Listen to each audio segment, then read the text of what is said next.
क्या हाल चाल है। मैं Shahid Khan biology world class में आपका स्वागत। और आप जानते हैं कि आपका खूबसूरत चैनल बायोलॉजी वर्ल्ड क्लास, जिसको हम शॉर्ट में BWC के नाम से जानते हैं। तो आइए आज हम बात करेंगे बायोलॉजिकल क्लासिफिकेशन, जिसमें हमने 01 लेक्चर कर लिया था। उसमें हमने बताया था कि भाई ये बायोलॉजिकल क्लासिफिकेशन के अंतर्गत हमको कितने प्रकार के क्लास पढ़ने होते हैं या जगत पढ़ने होते हैं। आज हम बात करेंगे लेक्चर 2 की, जिसके अंदर हम बात करेंगे R.H. हटेकर के बारे में। R.H. हटेकर 1969 में एक साइंटिस्ट के रूप में बहुत बड़ा नाम आया और हमको बायोलॉजी पढ़ने में आसानी हुई। क्वेश्चन हमारा है कि आप ये बायोलॉजिकल क्लासिफिकेशन क्यों पढ़ रहे हैं, इसके क्या नीडेड है या आपको क्या ज़रूरत इसकी। तो आज हम बताते हैं कि बायोलॉजिकल क्लासिफिकेशन पढ़ने की ज़रूरत क्या होती है। अनेक असंख्य जीव जो करोड़ों अरबों की संख्या में हमारे वायुमंडल में या अर्थ पे या एयर में हर जगह पे पाए जाते हैं, कण कण में पाए जाते हैं, जैसे वायरस, बैक्टीरिया। इनको पढ़ने के लिए हमें ज़रूरत पड़ी और ये असंख्य प्रकार के जीव हमको पढ़ने में आसानी नहीं हो पाती, इसलिए एक साइंटिस्ट आया जिसका नाम R.H. हटेकर था और हमको क्लासिफाई करके हमको एक एक वर्ड को बताया कि इतने क्लास में ये चीज़ बांटी जा सकती है और इसमें हम इनको पढ़ सकते हैं।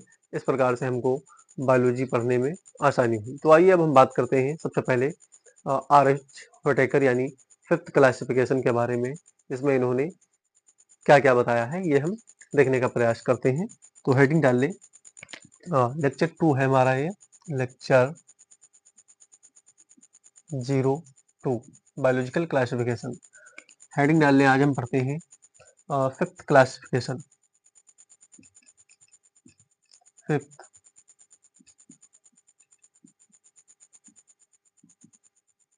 क्लासिफिकेशन, जिसके अंदर पढ़ते हैं basis of classification, basis of classification.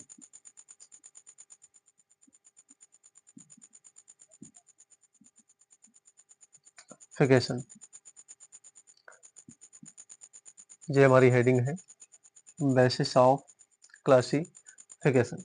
इसके अंदर सबसे पहले हम पढ़ेंगे इसके कौन कौन से स्ट्रक्चर हुए और किस किस प्रकार से इन्होंने अलग अलग प्रकार से सजीवों को रखा, जो कि हमको पढ़ने में आसानी होती है। इनके कैरेक्टर्स के रूप में, इनके सेल स्ट्रक्चर के रूप में, ऑर्गेनाइजेशन यानी बॉडी स्ट्रक्चर के रूप में अलग अलग प्रकार से इनको अलग अलग पार्ट में रखा। तो आइए हम सबसे पहले बात करते हैं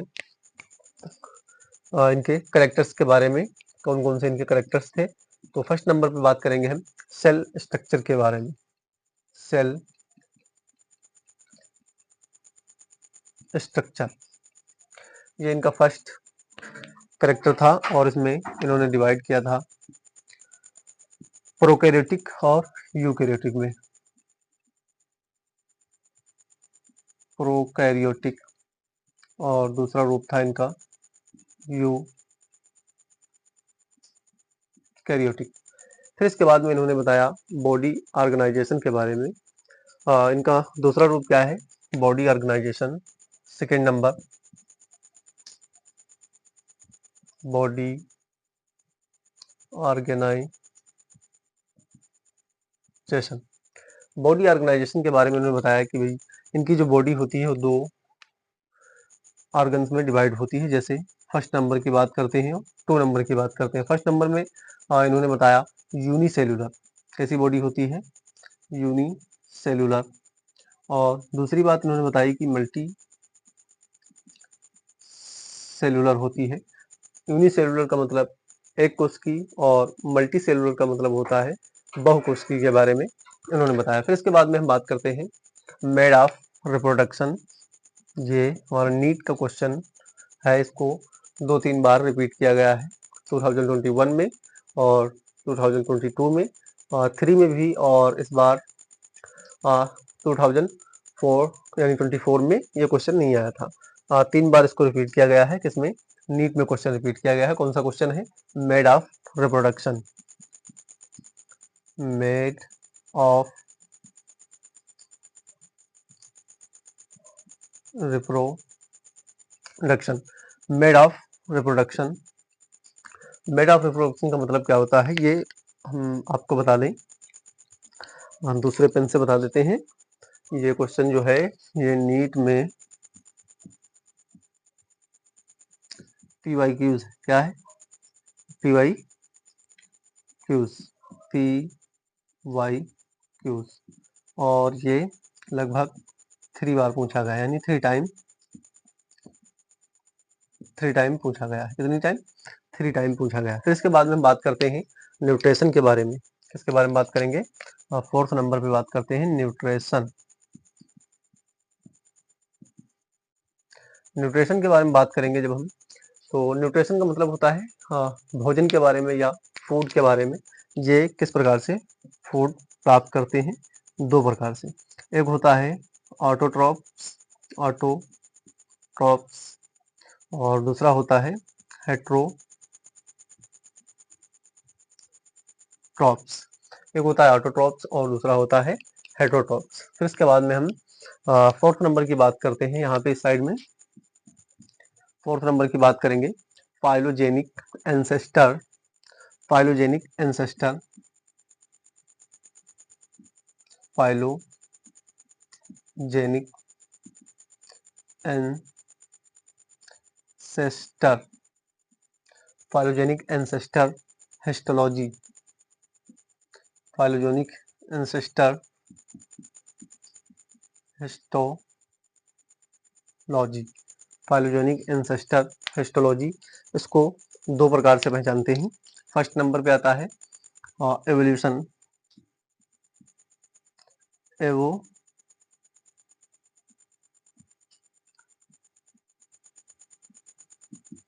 एवोल्यूशन, और एवोल्यूशन से पहचाना जाता है। और इसके हिस्टोलॉजी मतलब एंसेस्टर मतलब पूर्वज, और हिस्टोलॉजी का मतलब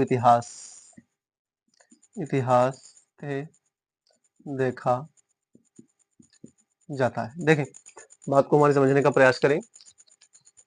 यहाँ पे लिखा है सेल स्ट्रक्चर के बारे में, और सेल स्ट्रक्चर 2 टाइप्स की होती हैं, एक प्रोकैरियोटिक, एक यूकेरियोटिक। प्रोकैरियोटिक में वो आते हैं जो सबसे अर्लीस्ट एनिमल थे, जैसे अमीबा या यूनिसेलुलर एक कोश की सेल, जिसको बोला जाता था प्रोकैरियोटिक सेल। हमने यूट्यूब पे प्रोकैरियोटिक सेल्स का वीडियो डाला हुआ है, आप जाकर के सर्च कर सकते हैं prokaryotic cells biology word class. ठीक है, उसमें आपको एक एक वर्ड, एक एक बात के बारे में बताया गया है। ठीक है, तो यहाँ पे बात करते हैं प्रोकैरियोटिक सेल, और फिर उसके बाद में यूकेरियोटिक। प्रोकैरियोटिक मतलब पहली सेल, और यूकेरियोटिक मतलब विकसित सेल के बारे में बताया गया। फिर उसके बाद में आते हैं 2 पार्ट्स पे।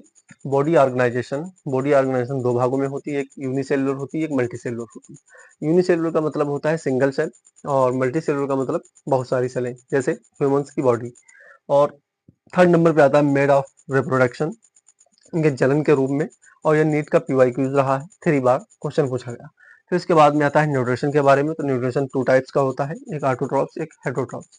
ऑटोट्रॉप्स वो होते हैं जो अपने आप से भोजन बना ले, जैसे प्लांट, और हेटरोट्रॉप्स वो होते हैं जो किसी पे आधारित हो, जैसे ह्यूमन या प्राणी या एनिमल्स। ठीक है, ये दूसरों पे आधारित होते हैं, जैसे हम पेड़ पौधों पे आधारित हैं या बेसिस रहते हैं। फिर इसके बाद में आता है फाइलोजेनिक एंसेस्टर हिस्टोलॉजी। इसको बोलते हैं ये कि एवोल्यूशन के हिसाब से देख सकते हैं, अगर किसी का नाम या नामकरण करना चाहते हैं, या किसी को किसी का फाइलम में या किंगडम में रखना चाहते हैं, तो उसके एवोल्यूशन से देखा जा सकता है किसके प्रति व्यवहार रखता है। फिर इसके बाद में अगर उससे नहीं पहचान हो सकती, तो पूर्वजन्य हिस्टोलॉजी एंसेस्टर के रूप में देखा जा सकता है कि इसके पूर्वज कैसे थे, और इसको किस क्लास में आज के टाइम पे रखा जाए। तो ये मोस्ट एक्सेप्टेड बात थी। ये कौन थी? ये मोस्ट एक्सपेक्टेड एक्सेप्टेड बात थी। ठीक है, इतना स्क्रीनशॉट ले लें, फिर इसके बाद में हम थोड़ा और आगे पढ़ाने का प्रयास करते हैं। जल्दी से इसका स्क्रीनशॉट ले लें।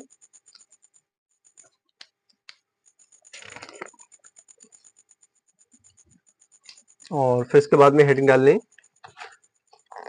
वीडियो देख रहे हैं, क्लियर आ रहा है या नहीं आ रहा? वीडियो तो क्लियर आ रहा है। और इसका स्क्रीनशॉट ले लें जल्दी से। बेसिस ऑफ क्लासिफिकेशन और यूनिसेलुलर बॉडी ऑर्गेनाइजेशन। फिर इसके बाद में हम इसका आप स्क्रीनशॉट ले चुके होंगे। Basis of classification. कितना प्यारा तुझे रब ने बनाया, जी करे देखता रहूं। Basis of classification. फिर क्लासिफिकेशन पढ़ रहे हैं जो आर.एच. हुटेकर के द्वारा दिया गया था। ये फिफ्थ क्लासिफिकेशन किसके द्वारा दिया गया था? आर.एच. हुटेकर। आर.एच. हुटेकर के द्वारा दिया गया था। कौन सा सन था? आर.एच. हुटेकर का। आर.एच. हुटेकर आर.एच. हुटेकर का सन 1869 था। 1869। आर.एच. हुटेकर का, सॉरी 1869 नहीं, 1969 में। इन्होंने कब दिया था? 1969 में। आर.एच. हुटेकर का 1969 में। फिर इसके बाद में हम बात करेंगे कुछ जरूरी बातें देखते हैं, यानी क्वेश्चन। कुछ जरूरी क्वेश्चन पढ़ते हैं जो हमको पढ़ना चाहिए और एक क्वेश्चन आना चाहिए। सबसे पहले बात करते हैं most important question. Most question ये 4 नंबर के पूछे जाते हैं नीट में, और इंटर में 1 नंबर के या 2 नंबर के आपको शॉर्ट में मिल सकते हैं, और 10th में भी ये 1-2 नंबर के मिल सकते हैं। तो सबसे पहले बात करते हैं हम फर्स्ट पॉइंट की। इसमें बात करेंगे सलवाल किस में पाई जाती है, किस में नहीं पाई जाती। तो सलवाल सलवाल जो है एनिमल में अब्सेंट होती है। एनिमल में क्या होती है? अब्सेंट। और थर्ड नंबर पे सलवाल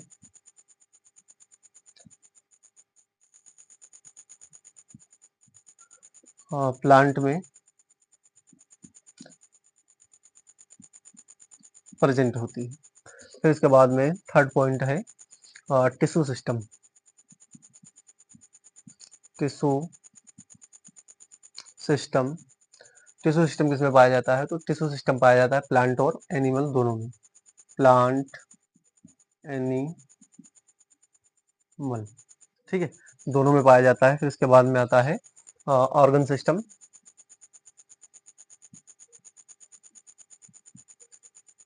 ऑर्गन सिस्टम किस किस में पाया जाता है? तो ऑर्गन सिस्टम प्लांट और एनिमल में पाया जाता है। प्लांट, एनिमल, प्लांट और एनिमल में पाया जाता है। फिर इसके बाद में आता है न्यूट्रिशन कैसा करते हैं। न्यूट्रिशन मतलब भोजन। Nutrition autotroph. Autotroph autotrophic nutrition किसमें पाया जाता है? तो ऑटोट्रॉपिक में मोनेरा और प्रोटिस्टा और प्लांट में। देखिए मोनेरा और प्रोटिस्टा प्लांट में, ठीक है। फिर इसके बाद में इसके बाद वाला पॉइंट आता है कितने नंबर का? 1, 2, 3, 4, 5, 6। 6 नंबर का पॉइंट है फोटोसिंथेटिक, यानी फोटोसिंथेसिस कौन कौन करते हैं? फोटोसिंथेटिक यानी फोटोसिंथेसिस कौन कौन करते हैं? तो सबसे पहले फोटोसिंथेसिस, देखिए फोटोसिंथेसिस का मतलब होता है वो जो अपने आप से प्रकाश संश्लेषण कर सकें। जो प्रकाश संश्लेषण कर सकें तो कौन कौन है? मोनेरा, और मोनेरा के बाद में प्रोटिस्टा, प्रोटिस्टा के बाद में प्लांट, ठीक है। 7th नंबर यहाँ पे हम लिखते हैं 7th नंबर में, इस साइड में लिख रहे हैं 7th नंबर में कौन कौन पाए जाते हैं? 7th नंबर में यानी कीमोसिंथेटिक, कीमोसिंथेटिक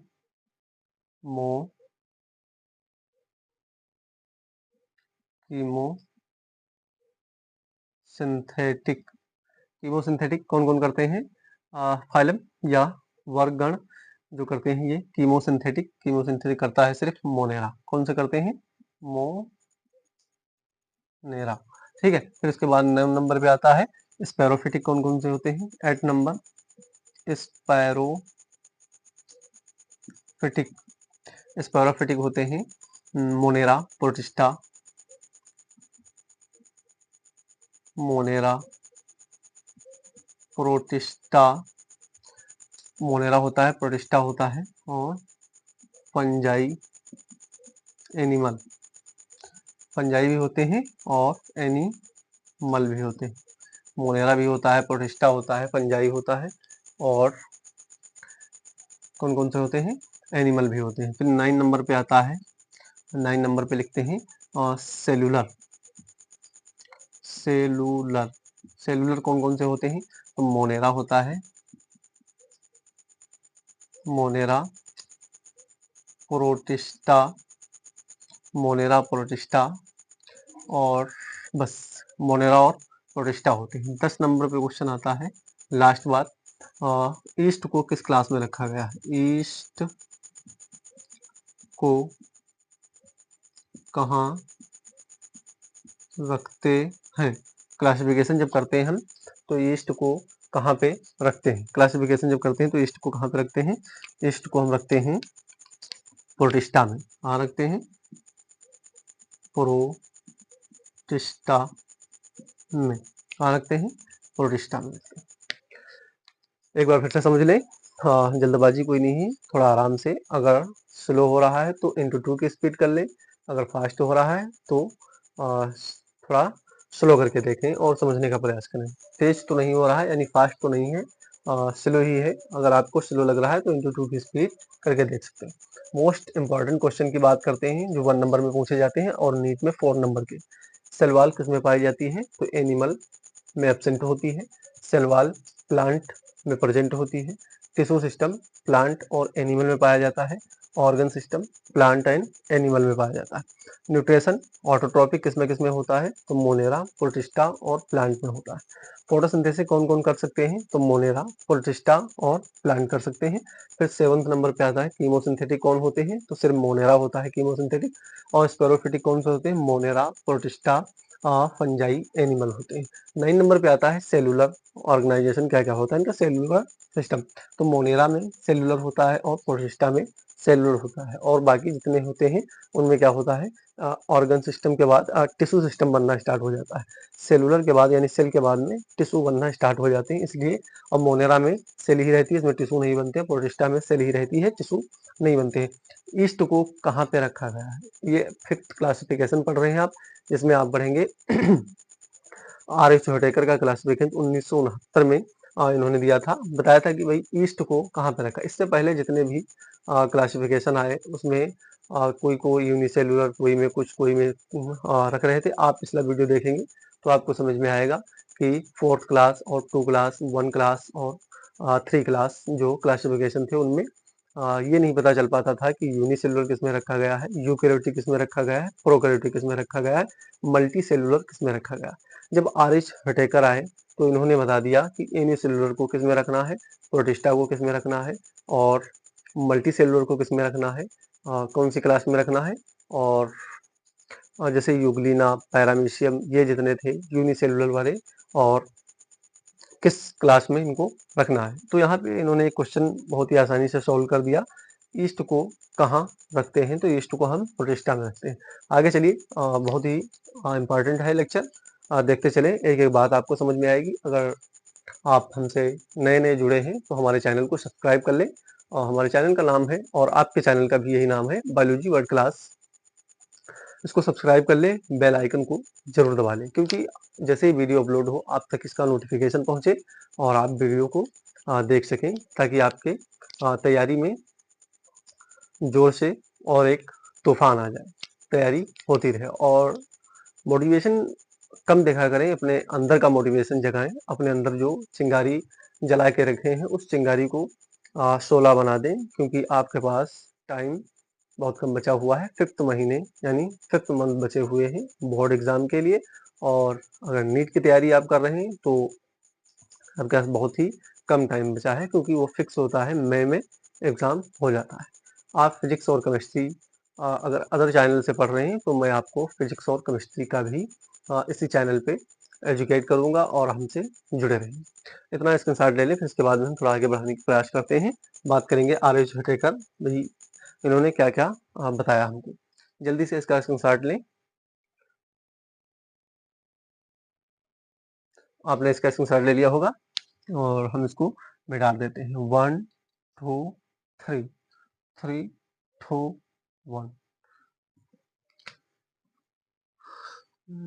कितना प्यारा तुझे रब ने बनाया, जी करे पुकारूं। आपके पास अगर भीम और मोटू पतलू बैठे हुए हैं तो उनको साइड कर दें, और अगर आप राना टिगरीना की लेग पीस खा रहे हैं तो उसको खाना बंद करें और हमारे चैनल को सुकून से, इत्मीनान से, बिन शोर किए हुए बैठ के देखें। बात करते हैं हम आर.एच. हुटेकर। आर.एच. हुटेकर। आर.एच. हुटेकर। हुटेकर लिख गया है यहाँ पे, हुटेकर करना है। आर.एच. हुटेकर, ठीक है। आर.एच. हुटेकर इन्होंने बताया ऑल यूनिसेलुलर जो होते हैं, इनका फर्स्ट पॉइंट क्या था? All unicellular. All unicellular eukaryotic.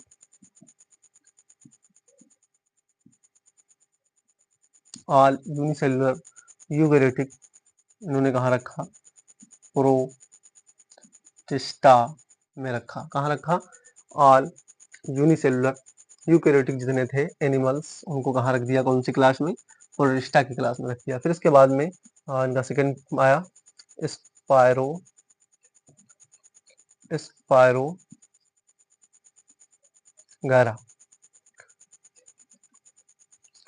Spirogyra की स्पेलिंग है,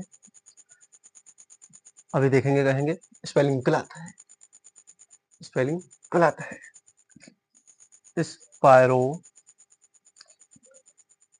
स्पायरोगैरा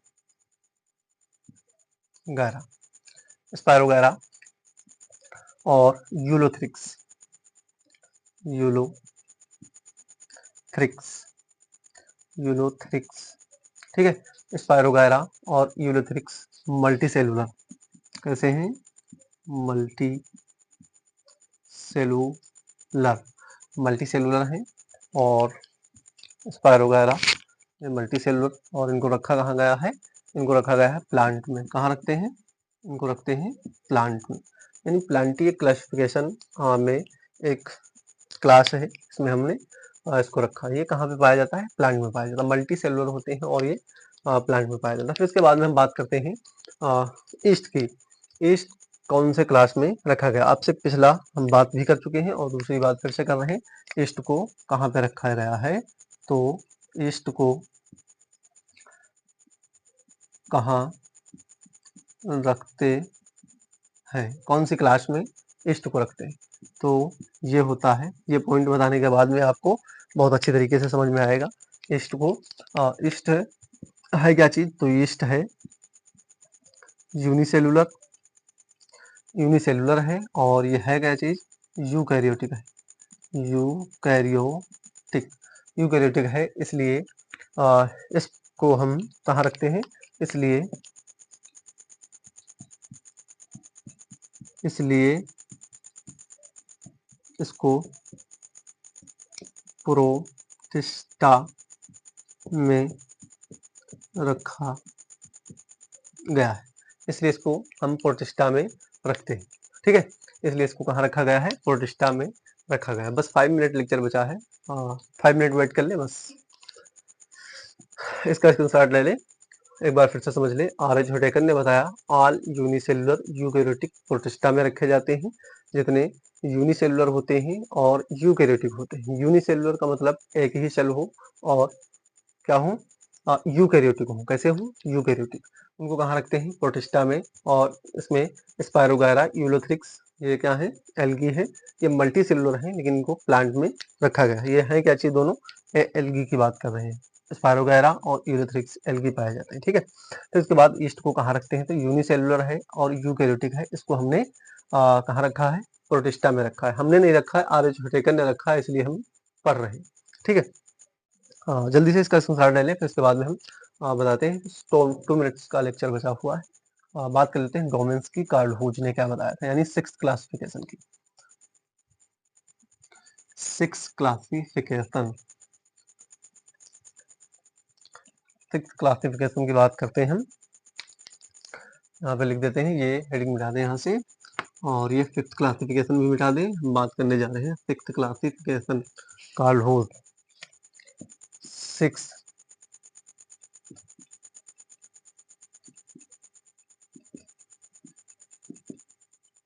6th क्लासिफिकेशन, साइंटिस्ट इनके थे Carl Woese.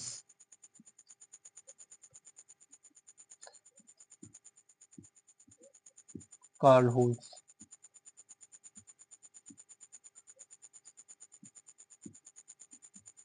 Carl Woese. Carl Woese ने क्या बताया, कार्ल हुज ने बताया कि भाई 6 RNA होते हैं। कार्ल हुज ने क्या बताया, 6 RNA होते हैं। ये हेडिंग हमने डाल ली, और उन्होंने बताया 16 RNA, ठीक है, RNA सीक्वेंस होते हैं। क्या होते हैं, सीक्वेंस होते हैं। 6 RNA सीक्वेंस होते हैं, जिसमें सबसे पहली बात करते हैं, इन्होंने बताया हमको कि हम सबसे पहली बात करते हैं, क्लासिफाई करना स्टार्ट करते हैं। कार्ल हुज ने बताया था फर्स्ट नंबर पे, और यहाँ पे सेकेंड, यहाँ पे थर्ड नंबर पे, ठीक है। फर्स्ट नंबर पे बात करते हैं आर्किया की, आर्किया, और दूसरे नंबर पे प्रोकिया, प्रोकिया की बात करते हैं, और थर्ड नंबर पे यूकैरिया की बात करते हैं, यूकैरिया, ठीक है। कितना, 3 डोमेन्स हैं इनके। कितने डोमेन्स हैं, 3 डोमेन्स, 3 डोमेन, 3 डोमेन इन्होंने बताया था कार्ल हुज ने। 16 RNA सीक्वेंस, एक तो आर्किया, एक प्रोकिया, एक यूकैरिया। इसमें हम सबसे पहले बात करते हैं इसकी, किंगडम की। इन्होंने किंगडम के बारे में बताया था आर्की बैक्टीरिया। क्या होते हैं, Archie bacteria, Archie bacteria, Archie bacteria, ठीक है। फिर इसके बाद में इन्होंने बताया मोनेरा। इसमें क्या है, मोनेरा, और मोनेरा में क्लास कौन सी थी, यू बैक्टीरिया, यू बैक्टीरिया। और फिर इसके बाद में यूकैरिया के में बताया था, यूकैरिया में 4th क्लासिफिकेशन उन्होंने बताए, 1 2 3 4। इसमें 4th क्लासिफिकेशन बताए, सबसे पहले प्रोटिस्टा, और फिर उसके बाद में सेकंड नंबर पे उन्होंने बताया फंजाई, फंजाई के बारे में, और थर्ड नंबर पे बताया प्लांट, और यहाँ पे बताया एनिमल, ठीक है। तो इन्होंने 4 प्रकार के और 2 प्रकार के ये बताया। तो टोटल इनके क्लास कितने हो गए थे, 6 प्रकार के, और 3 डोमेन्स हुए थे। कितने डोमेन्स हुए, डोमेन्स के नाम आर्किया, प्रोकिया, यूकैरिया। इनके क्लास की बात करते हैं तो प्रोटिस्टा, फंजाई, प्लांटी, एनिमल और मोनेरा। ये 5th क्लास हो गए। एक छठा क्लास इन्होंने ये बताया कि आर्की बैक्टीरिया भी इसमें पाया जाता है। और ये किसका था, 6th क्लासिफिकेशन। तो हम बात कर रहे थे क्लास के बारे में। तो क्लास कितनी प्रकार की होती हैं, 5 प्रकार की होती हैं। फर्स्ट वीडियो में हमने बात की है, आप जाकर के यूट्यूब पे सर्च करेंगे बायोलॉजी, बायोलॉजिकल, हाँ क्या लिखेंगे, biology word class 01 lecture biological classification, ठीक है। तो हम सबसे पहले बात करेंगे यहाँ पे, सबसे पहला क्लासिफिकेशन क्या नाम था, अरिस्टोटल। अरिस्टोटल ने 2 भागों में इन्होंने बांटा था। अरिस्टोटल ने बताया कि भाई हर्ब, शर्ब और ट्रीज होती हैं, और उन्होंने एक एनिमल्स को बताए थे कि आरबीसी और नॉन आरबीसी में एक्सपेक्टेड किया था। फिर उसके बाद में दूसरा साइंटिस्ट आया कैरोलस लिनियस, जो उसने 2 भागों में डिवाइड किया, एक प्लांट एक एनिमल में। फिर उसके बाद में अदर साइंटिस्ट आते गए और आज हमने 5th क्लासिफिकेशन पढ़ा। फिर उसके बाद में 6th क्लासिफिकेशन पढ़ा। तो कौन कौन से क्लास थे यानी क्लासिफिकेशन थे? एक था एनिमल और दूसरा था प्लांट, तीसरा था प्रोटिस्टा और चौथा था मोनेरा और पांचवा था फंजाई। और बात करते हैं अगर आज की हम 6th क्लास की, तो 6th क्लास में हमने क्या पढ़ा? आर्की बैक्टीरिया पढ़ा। क्या पढ़ा? Archie bacteria. ठीक है, ये किसका था? कार्ल हुज का था। और ये आर.एच. Whittaker, RH. व्हिटेकर। ठीक है, तो 5th क्लास हमने आर.एच. व्हिटेकर के पढ़े, आर्की बैक्टीरिया। इसका जो है ये कार्ल हुज 6th क्लासिफिकेशन इन्होंने बताया, इसमें 3 डोमेन भी बताए। तो आई होप आपको समझ में आया होगा। हमने बहुत ही आसान भाषा में आपको 5th क्लासिफिकेशन बताया। और नेक्स्ट लेक्चर में यानी 03 लेक्चर में हम पढ़ेंगे मोनेरा यानी फर्स्ट क्लासिफिकेशन, जिसको बोला जाता है मोनेरा। और मोनेरा को बहुत ही आसान भाषा में समझेंगे कि इसमें कौन कौन से एनिमल आते हैं और कौन कौन से जीवन में कभी भी हार नहीं मानना चाहिए। लुढ़कते पत्थर पर कभी काई नहीं लगती है। सफलता केवल आपसे आपका समय मांगती है। आप जिस क्षेत्र में समय देंगे आप उस क्षेत्र में कामयाब हो जाएंगे। आपको एक्स्ट्रा कुछ भी नहीं चाहिए, बस आपको क्या चाहिए? समय चाहिए। लाइफ में कुछ ऐसी मुसीबतें आती हैं जो हमें न किसी किताब न किसी यूनिवर्सिटी में सिखाया जाता है। जो लेसन हमारा खाली पेट और खाली जेब सिखा देता है वो किसी यूनिवर्सिटी कॉलेज में नहीं सिखाई जाती है। तो ये जरूरी है लोगों को वो ठोकरें लगे।